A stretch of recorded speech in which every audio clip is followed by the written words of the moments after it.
with Angel in the locker room. There's never been a team at Maryland, at LSU, and the Chicago Sky where she didn't have some sort of locker room problem with her teammates. People don't enjoy playing with her. A recent gathering of WNBA commentators candidly addressed issues surrounding Angel Reese, shedding light on persistent locker room conflicts, accusations of abandoning her teams, publicly criticizing teammates, and an undeniable preoccupation with Caitlyn Clark that reportedly influenced her actions. The panel's critique was direct and detailed, leaving no stone unturned in their assessment. The burning question remains, can Angel Reese truly turn her career trajectory around in Atlanta, or is this merely a familiar drama unfolding in a new setting? Share your thoughts below as we delve into the panel's pointed observations. Jason, in year one, you and Teresa Witherspoon were sabotaging games so that you can go out there and collect double-doubles while you're down 45 points. You're in the game with 20 seconds left, trying to get double-doubles because you're dying to compete with Caitlyn Clark. Kennedy Carter didn't like it. She took a fall for it because she got upset with you about it. Marina Mabry demanded out. She didn't want any part of the circus act. Year two. Oh, and you also quit on the team in year one. Year two, it was even more of a circus. Oh, we're trying to play. The discussion kicked off with a point that, in hindsight, should have been the primary focus from the moment her trade was announced. Angel Reese has consistently faced locker room challenges across every team she's played for, from her time at Maryland to LSU and the Chicago Sky. A pattern of discord with teammates has emerged. 3 different organizations, each with distinct coaching staffs and player rosters, yet the same problematic dynamic recurred. This isn't a mere string of unfortunate coincidences or difficult personalities. It signals an individual who carries interpersonal issues with her, regardless of location. The experts on this panel expressed no interest in sugarcoating this inconvenient truth. Quit on the team. You threw Courtney Vandersloot under the bus, and she had to get on camera and respond to you. You threw Ariel Atkins under the bus. Nobody wanted to deal with you. And you know how bad...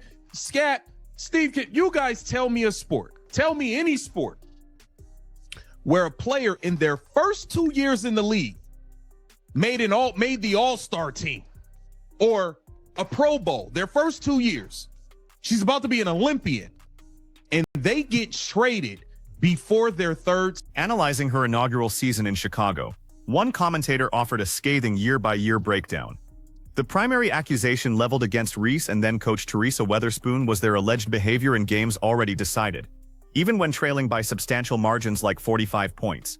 They were reportedly focused on padding stats, specifically pursuing double-doubles, driven by Reese's compulsion to match Caitlyn Clark's statistical output. The score of the game, a clear blowout, seemed secondary to the optics of her individual box score. This approach reportedly caused friction, with Kennedy Carter allegedly facing repercussions for speaking out. Marina Mabray, another teammate, reportedly demanded a trade, unwilling to be part of the dysfunctional atmosphere. When multiple players actively seek an exit rather than continuing to play alongside someone, it points not to a systemic flaw but to a personal one. They suspended you for a half for conduct detrimental to the team. You warmed up, and then when it was time for you to play in the second half, you refused to go in the game, and then you refused to suit up for the remainder of the season. You quit on the team, and the same day as the final game, when your back's apparently hurt, which is why you have been sitting out, you're on a private jet on the way to Vegas twerking and having a ball as if your back never hurt it. And the situation only escalated in her second year. Reese abruptly walked away from the team before her first season concluded. The organization's bewildering attempt in year 2 to deploy Reese as a point forward, despite her 18% three-point shooting and limited playmaking ability, was universally derided as a clown show by the panel, a description they felt was generous. This strategic misfire remains one of the most perplexing decisions in recent WNBA memory. Predictably, she quit again, receiving a half-game suspension for conduct detrimental to the team. After warming up, she refused to enter the game in the second half, and declined to suit up for the rest of the season. Adding to the controversy, on the very day of the season's final game, while citing a back injury as her reason for absence, she was photographed on a private jet en route to Las Vegas. Picks don't even make the team. They traded her for a bag of Cheetos. They wanted to get rid of her so bad. Angel Reese, I see a lot of people from the Atlanta area chanting it on, "Oh, Angel, welcome home, welcome home." I hope some of you keep it real. The panel's reaction to the Vegas incident was one of utter disbelief. Not because players don't take personal trips during the season, But because faking a back injury and then posting a video of yourself dancing on a jet the same afternoon your team plays its final game without you is a clear indication of a player who has ceased to care and stopped bothering to pretend. One analyst posed a compelling question. Could anyone name another player who achieved all-star status in their first 2 professional seasons and was considered Olympic-level talent, yet was traded before their 3rd year without a contract dispute or personal request? No one could. Teams typically endure difficult personalities if the talent is transcendent, yet Chicago's willingness to trade Reese for what one analyst termed a bag of Cheetos, acquiring 2 late first-round picks and a second-round swap, spoke volumes about their urgent desire for her departure. They executed the trade swiftly and with evident relief. Furthermore, the panel underscored that Reese's obsession with Caitlyn Clark was not a mere backdrop but a central driver of the entire debacle. The deliberate stat padding during garbage time was explicitly linked to mirroring Clark's numbers, to uphold a narrative that their careers were on parallel tracks. This compulsion led her to undermine team chemistry, squander possessions, and remain in meaningless game situations purely to preserve this personal narrative. As one analyst bluntly put it, the competitive conversation with Clark was already over. Indiana was consistently dominating Chicago by wide margins. Yet Reese's inability to accept this reality poisoned everything around her.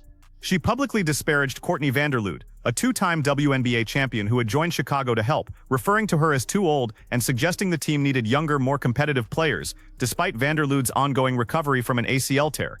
Vanderlood was then forced to publicly address her own teammates' comments. Reese also criticized Ariel Atkins and her frontcourt partner Camila Cardoso, the player around whom Chicago is now rebuilding. Cardoso reportedly walked out on Reese mid-season. When the player you share the court with nightly opts to disengage from you, it's more than a personality clash, it's a fractured relationship that likely deteriorated long before it became public. The suspension issued in September, presumably 2023 or 2024 given context, formalized the culmination of issues that had been festering since day one. Teams don't suspend players for conduct detrimental to the team after a single incident. Such action typically follows months of private warnings and failed internal attempts to rectify an unmanageable situation. By the time the suspension was official, the trade was a foregone conclusion, merely awaiting paperwork. The discussion then shifted to Atlanta, and whether this move could genuinely work for Reese. Surprisingly, the conversation was balanced, given the preceding critique. One analyst argued that Reese's constant pursuit of relevance could be her saving grace. Currently, the quickest route to WNBA relevance passes directly through Caitlyn Clark.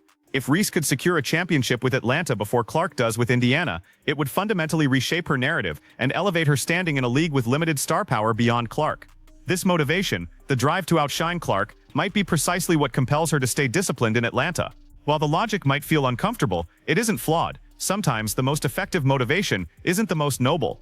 Another analyst simplified it. All she has to do is not get in the way. Ryan Howard and Alicia Gray are established 20-point scorers and genuine all-stars, possessing the strong personalities necessary to define the locker room culture without needing Reese's permission. She is joining their team. If she demonstrates enough self-awareness to accept a role as a rebounder and facilitator and ceases attempting to be the central figure in every narrative, success is plausible.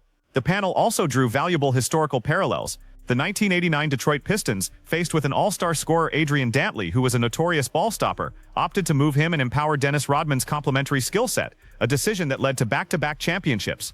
Conversely, the 1985 Lakers brought in the accomplished veteran Morris Lucas, but it failed because he couldn't embrace a role-player status on a team already laden with stars, leading to a poor fit both on and off the court. Both analogies resonate here, framing the fundamental question for Angel Reese, a question that has shadowed her entire career. Can she internalize the concept that less can be more? Can she thrive within a structure where she is not the primary focus? The Dantley and Lucas paths diverged from the same decision point, leading to vastly different outcomes. One analyst emphasized Reese's survival instinct, expressing belief that the current high stakes will compel her to recognize the magnitude of this opportunity. Atlanta achieved a 31-14 record last year. Any decline in performance with Reese on the roster, especially given the improved outside shooting provided by Howard and Gray that she lacked in Chicago, would be an indefensible setback. The excuses she relied upon in Chicago will not hold water in Atlanta, as the supporting cast argument evaporates. The discussion then took a turn that was both amusing and accurate. A panelist highlighted the inevitable marketing narrative, Atlanta versus Indiana, liberal Atlanta versus Indianapolis, and the racial and cultural framing that media outlets will aggressively leverage. While the panel shared a laugh, the underlying truth was stark. This matchup will be packaged as something transcending basketball, and everyone involved is aware of it. An analyst also directly addressed the Atlanta fanbase, acknowledging the local excitement but urging honesty. Yes, Reese is a local talent, and the homecoming energy is palpable. However, fans celebrating her arrival must remain clear-eyed about the disaster she contributed to in Chicago: the fractured locker room, the publicly dismissed teammates, 2 seasons of declining wins, the suspension, and the Vegas trip. She arrives in Atlanta not as a victim of circumstance, but as an individual who thoroughly immolated one situation and is now being granted another. To frame this as an unqualified triumphant homecoming, without acknowledging these realities, is to willfully remain uninformed. Furthermore, the quiet reality of arena capacity looms.